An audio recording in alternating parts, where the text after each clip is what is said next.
मास दुखत असेल हाड थोडं दुखते, हाड तर कडक असते. म्हणजे आता दिसते काय करायला लागेल.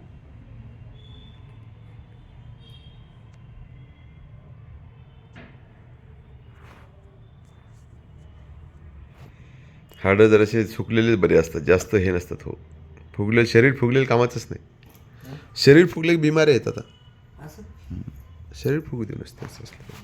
त्याने काय लागेल त्याचे हाडले हे शरीर आदळलं ना. कडक आहेत का बा हाडं सगळे? हाडं कडक आहेत का तुमची? काय माहित. असं करा ना. ऐकत नाही दादा. असं केलं ना तर जरा असे बोट मोकळे होतात, ते हे होते जरा हालचाल होते हातात आले. काय करावं एखाद्या बदमाश